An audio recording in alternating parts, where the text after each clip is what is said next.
Ave Cristo, capítulo 4, parte E, Sacrifício.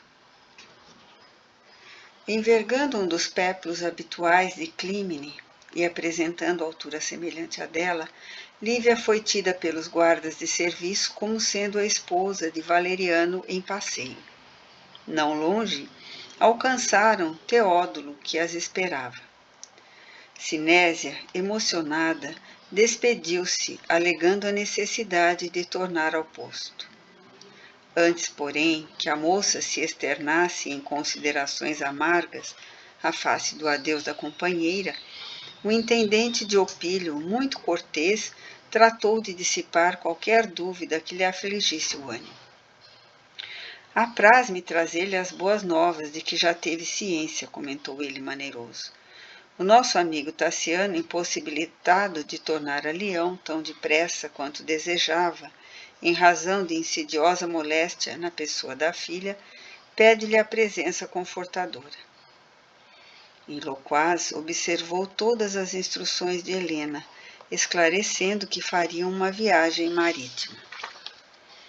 Tassiano repetia, mendaz, ao regressar da metrópole, vira Blandina adoecer repentinamente, sem ninguém que os amparasse, de vez que Helena fora chamada novamente a Roma, a fim de prestar assistência ao pai enfermo.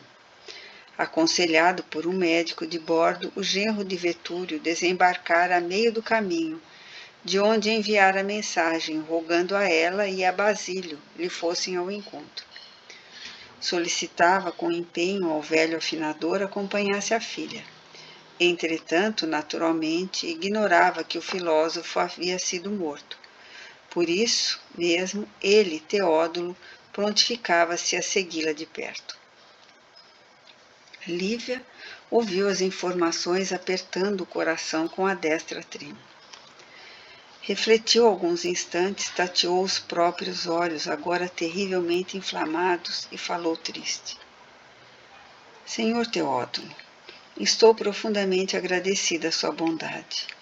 Desvanece-me a lembrança de Tassiano, buscando-me o concurso tão pobre.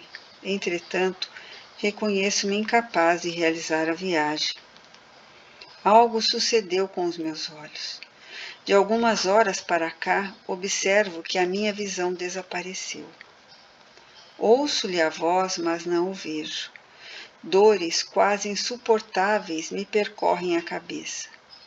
Estou inutilizada. Em que poderia ser útil aos nossos amigos que me aguardam? Não será mais justo permanecer aqui mesmo e aceitar conformadas circunstâncias?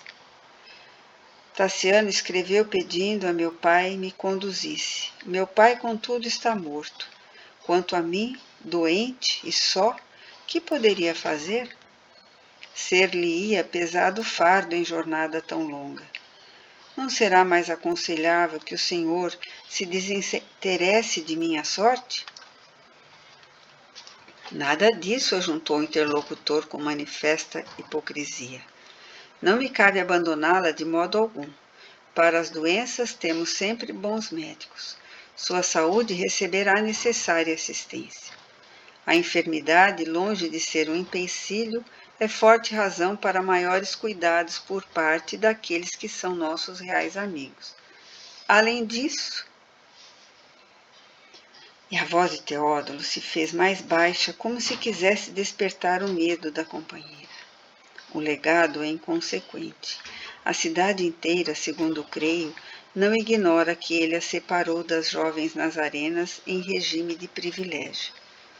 Sinésia deu-me a conhecer as suas tremendas provas na câmara de detenção. Agora que seu pai não existe, admito seja maior o meu dever de prestar-lhe ajuda. Se o seu sacrifício representasse uma compensação ao seu ideal, compreender-lhe-ia o temerário gesto de ficar, mas permanecer em Leão para satisfazer a bestialidade de um homem constituiria meu dever rematada a loucura. O argumento convenceu-a. A moça não mais vacilou. Aceitou-lhe o braço, asilaram-se em singela hospedaria do subúrbio, de onde partiram rumo de novo, destino ao amanhecer. Em Viena, Teódulo socorreu-se da colaboração de um médico que receitou complicados ungüentos para as feridas oculares. Dias amargos desdobraram-se em torno de Lívia desalentada. Teódulo, a seu turno, em lhe reparando o aniquilamento físico, recordava a sugestão de Helena, que lhe pedira favorecer a morte da moça através de algum prato convenientemente preparado ou de algum mergulho nas águas. A piedade, porém, penetrou-lhe o espírito. A resignação com que Lívia acolhia o infortúnio comovia profundamente. Ansiava por desfazer-se dela, como alguém que se desvencilha de um fardo. Entretanto, repugnava-lhe agora a ideia do assassino. No porto de Massília, encontraram a única embarcação suscetível de conduzi-la ao exterior, uma formosa galera romana que demandaria Siracusa, aproveitando os ventos favoráveis. O representante de Helena não hesitou. Depois de examinar as possibilidades de tempo de que dispunha, inconformou a jovem que, segundo as notícias recebidas, Tassiano estaria na Sicília à espera deles, e ambos, desse modo, fizeram-se ao mar. Paciente com a cegueira que a martirizava, mas sem perder as esperanças de cura, a doente não encontrou qualquer distração na viagem. Ensimesmada, limitando-se a conversar com Teódulo quando o administrador de Vetúria a procurava, circunscrevia-as a um só pensamento: reaproximar-se dos amigos e descansar. Por isso, em soberba manhã, plena de luz, quando o companheiro de excursão lhe anunciou a chegada a Drépano, onde estabelecera ele a suposta permanência do filho de Varro, agitou-lhe o coração, tomado de alegria. Desembarcaram aparentemente tranquilos. Teódulo, que asseverava conhecer a localidade, inflamou-lhe o peito de esperança. De certo, comentava ele fingidamente, em breves instantes estaria abraçado da pequena Blandina, rememorando os dias venturosos da vila. Tassiano, sem dúvida, providenciaria tratamento adequado, a fim de restaurar-lhe os olhos enfermos, e em pouco tempo achar-se-iam integralmente curada, contente e feliz. A moça, caminhando pelo braço dele, sorria enlevada. Sim, que outros amigos lhe restavam no mundo? O burgo, cheio de vinhedos e acariciados pela doce viração que soprava do mar, respirava a paz festiva e balsâmica da natureza. Aqui e ali vozes argentinas cruzavam os ares. Vendedores de frutas e legumes apregoavam produtos nas praças. Risos de jovens e gritos de crianças alcançavam os ouvidos da cega, que tudo daria para mergulhar a visão na paisagem ambiente que imaginava encantadora. Num dos pontos mais movimentados do vilarejo, no pórtico de pequeno santuário consagrado a Minerva, Teódulo, com voz tranquilizante, ajudou a sentar-se em estreito banco de pedra e pediu-lhe aguardá-lo por alguns minutos. Iria ao encontro de um amigo para certificar-se com exatidão quanto ao endereço de Tassiano. Voltaria dentro em pouco. Lívia, satisfeita, colocou-o à vontade, mas tão logo se viu de movimentos livres, o empregado de Vetúrio desapareceu. A princípio, a enferma esperou confiante e paciente. Contudo, à medida que as horas avançavam, sentia aumentada a angústia que lhes asfixiava devagarinho o coração. Não admitiu fosse Teódulo capaz de relegá-la a abandono assim tão completo. O companheiro de viagem poderia ter adoecido gravemente. Algum obstáculo teria surgido. Depois do meio-dia, sentiu que a fome e a sede a incomodavam, mas receou locomover-se. O administrador da vila poderia aparecer de momento para outro. Vencendo grandes vacilações, interpelou transeuntes vários, rogando-os informes acerca de Tassiano, mas ninguém lhe ofereceu o mais leve sinal. De Teódulo, igualmente, não conseguiu recolher a mais ligeira notícia. Horas e horas permaneceu exposta na via pública abatida de sol e vento. À noitinha, quando perdeu a esperança de reencontro com o administrador da Vila Vetúrio, caiu em profundo desalento. Percebeu que o sol se despedia, que as virações da tarde se mostravam mais frias, e lembrou que o destino a enjeitara pela segunda vez. Ouvia de quando em quando impropérios de homens descaridosos a lhe dirigirem frases torpes, e aflita perguntava a si mesma como proceder. Achava-se tão só na Sicília como fora encontrada ao nascer na charneca de Cipro. Por que viera ao mundo com semelhante destino? Refletia atormentada. Teria ainda mãe no mundo? A que família se filiava? Que tragédia passional lhe havia precedido o nascimento? Recém-nata não poderia registrar qualquer sensação de abandono, mas agora, mulher consciente, com tantos sonhos desfeitos, assinalava superlativo sofrimento moral. Para onde iria? Se ao menos pudesse trabalhar, reconhecia-se, porém, inútil e cega. Como se lhe desdobraria o futuro? Rendeu graças a Deus porque conseguiu chorar livremente. Nunca recordou com tanta intensidade a ternura paterna desde a separação de Basílio como naquela hora. O velho filósofo ensinara-lhe que a morte não existe, que as almas vivem além da terra, que esferas compatíveis com o aprimoramento moral de que são portadoras. Nunca lhe pusera em dúvida as menores lições. Certamente, o carinhoso protetor prosseguia vivendo em algum lugar. Mas poderia acaso acompanhar-lhe a dor? Lembrou as reuniões evangélicas da casa de Vestino e procurou arrimar-se à fé. Indubitavelmente, os amigos que lhe haviam tomado a vanguarda na morte não a olvidariam relegar à solidão. Deixou que as lágrimas lhe rolassem pela face, que a ventania do crepúsculo açoitava impiedosa, e rogou em pensamento. Pai amado, não me abandones. De onde estiveres, volve o generoso olhar sobre mim. Lembra-te do dia em que me acolheste no matagal deserto e asila-me de novo em teu carinho.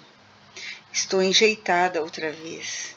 Não sei por que contrário destino me pesa sobre a alma, embora creia, como me ensinaste, que Jesus vela por nós do céu.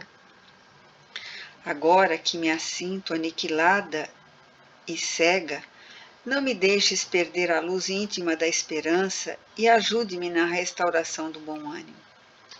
Muitas vezes me disseste que o sofrimento nos purifica e eleva para Deus. Faz-me compreender esta realidade com mais força, para que a dor não me arroje os princípios da inconformação.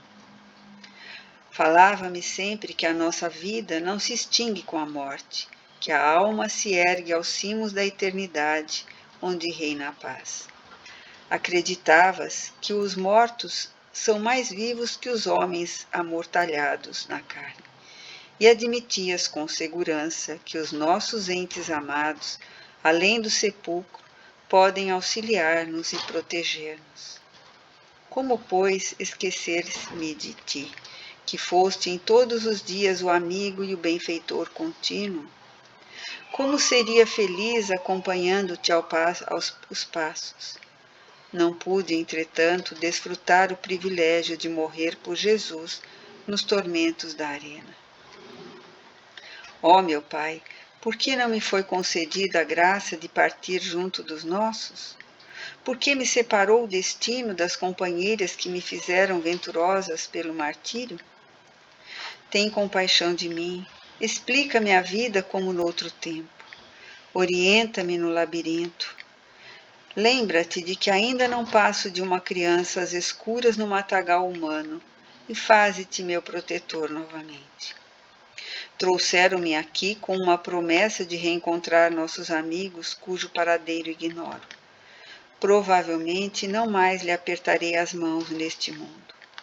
Na terra, a separação é sempre mais fria pelos obstáculos que distanciam a nossa visão das pessoas amadas. Mas na vida espiritual, o coração deve possuir recursos diferentes para fortalecer o amor e socorrê-lo. Lívia desejava gritar as palavras que a mente compunha, na suposição de que o vento as levaria clamantes para o céu. Todavia, a movimentação dos pedestres compelia-lhe o espírito à prudência. Continuava, pois, a chorar em prece, quando, como num sonho miraculoso, viu desenhar-se luminoso caminho nas trevas que lhe entenebreciam os olhos, e, através desse trilho fulgurante, reconheceu Basílio, que avançava ao seu encontro. Extasiada, tentou nomeá-lo em voz alta, ébria de júbilo, mas a inesperada alegria como que lhe paralisara as cordas vocais. O velho amigo, envolvido em claridade inexprimível que o fazia mais jovem, aproximou-se, pôs a destra nos ombros dela, como antigamente, e falou conselheiral. Minha filha, os aprendizes de Jesus, tanto quanto ele mesmo, conhecem a solidão, jamais o desamparo. Não te lamentes no nevoeiro em que o céu te prova a confiança. Nas noites mais escuras, há mais fulgor nas estrelas. Nossas esperanças brilham com maior intensidade no inverno dos grandes padecimentos. Reanima-te e crê no poder excelso de nosso Pai. O espírito de Basílio fez ligeira pausa, acariciou-lhe a cabeleira castigada pelos sopros do vento e continuou. Realmente, nós te precedemos na inevitável viagem do túmulo. Para nós, a luta na carne foi provisoriamente interrompida, e com acerto disseste que fomos quinhoados com a prerrogativa de algo sofrer pela extensão do Evangelho no mundo. Mas não te creias excluída do testemunho da flagelação. O tormento dos olhos é o sinal de que não foste esquecida. Naturalmente, aqueles que nos guiam de planos mais altos confiaram-te a fidelidade, algum serviço no mundo acima do nosso. O Senhor não entrega responsabilidades de certa natureza a corações ainda frágeis, assim como não dependura o fruto alimentício no ramo tenro do vegetal nascente. Tem coragem. Às vezes é necessário nos mergulhemos na sombra para auxiliar-vos. Reunir-te-ás a nós brevemente. Arrima-te ao bordão da fé e não desfaleças. Seguir-te-emos o trabalho passo a passo. Quando o sacrifício te parecer mais doloroso e mais áspero, agradece a Jesus a oportunidade do precioso combate. Se algo existe no mundo que possa expressar nosso serviço com Deus, é a plena realização da tarefa enobrecedora que a vida nos assinala. E porque o esforço da renúncia não é acessível a todos ao mesmo tempo, recebe a gradativa imolação de ti mesma com a bênção do alto. Não perguntes pelas razões que te impuseram a cegueira física. Não te sintas injustiçada. A vida é sempre um milagroso tecido da divina sabedoria.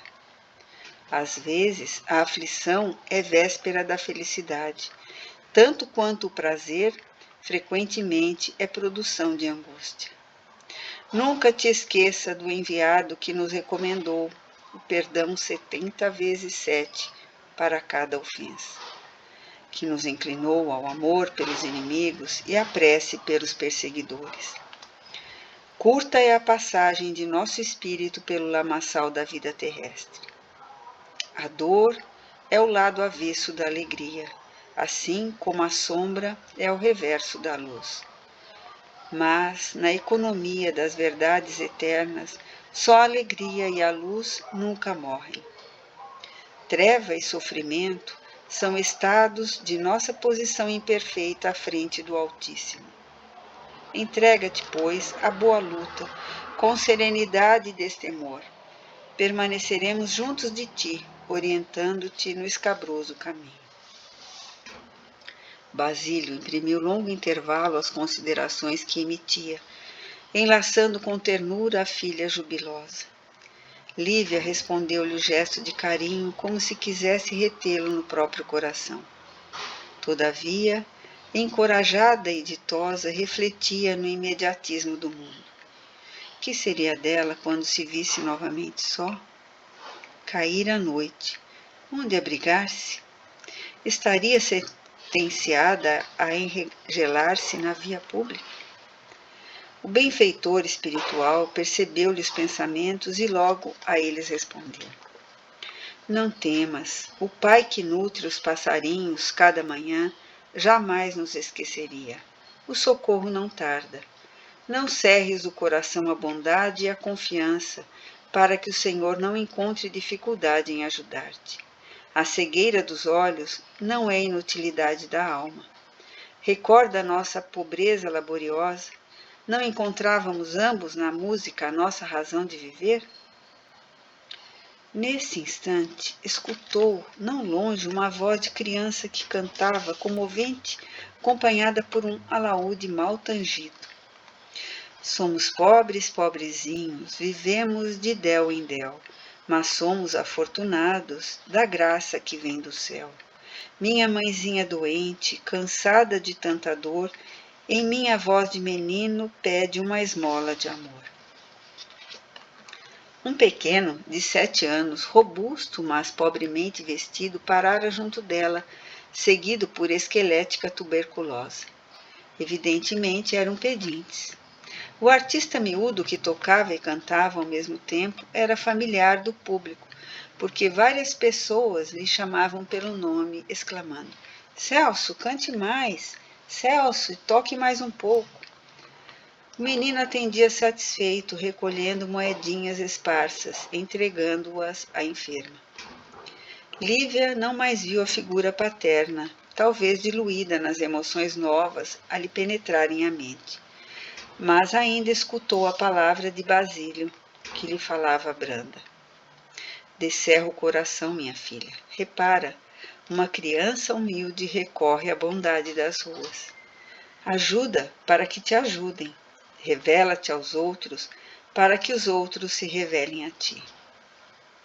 A moça notou que uma força nova irrompera-lhe na alma. O Petis terminara uma das cantigas regionais que aprendera e instintivamente ela também se associou ao público chamando: Celso, Celso, deixa-me tocar o instrumento. O pequeno aqueceu de pronto. De posse do alaúde, a cega tornou em pensamento ao antigo lar. Esqueceu-se de que se achava na posição de estrangeira numa terra que desconhecida e cantou com toda a alma qual estivesse numa das suas horas mais felizes à frente do velho pai. Grande silêncio acompanhou-lhe as belas canções romanas.